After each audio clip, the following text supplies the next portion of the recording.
bantu b'Imana. Am I communicating?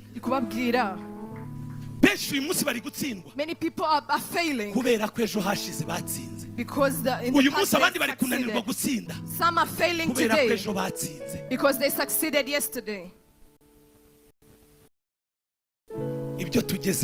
What we've achieved, it has turned us into idols. I've my children self-glorification. I've done this. Urangiza kuvuga ibyo ukoze utanibutse ubufasha bw'Imana Imana yaguhaye kandi wibuka Amarira wariraga ngo Mana numfasha kuri aba bana. By the time you finish saying what you did, you do not remember that God had a role in that. Hari umuntu wumva ubuhamya bwe. So you listen to some people's testimonies and you find the role of God and you try to see the role of God and you can't find it. In 2012, I went Canada. Canada. Muri Canada. I did my masters.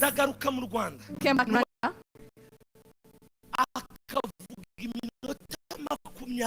They speak for 20 minutes. By the way, in the time you're giving your testimony, and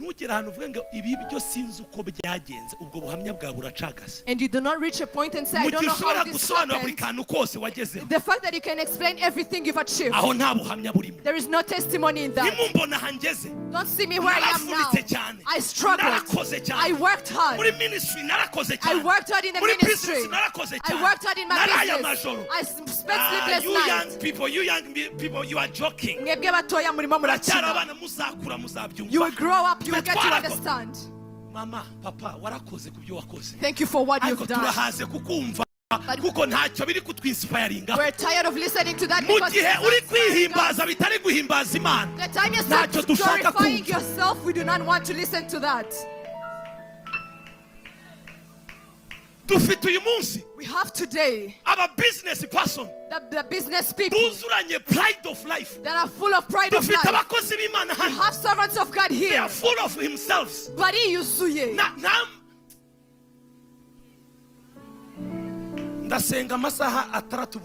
I pray 6 hours every day. That's why God uses me like this. You're full of pride. Erection of grace upon our lives. God uses us for His grace and the election of grace upon our lives.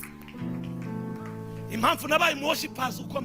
reason why I'm a great worshipper. Paying the sacrifices. Even the way they walk, it changes. Life. I've reached to this name. Influence. A certain influence.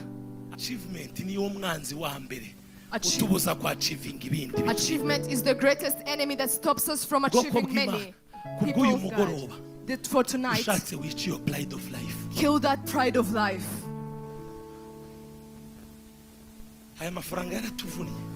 We struggle to get this money.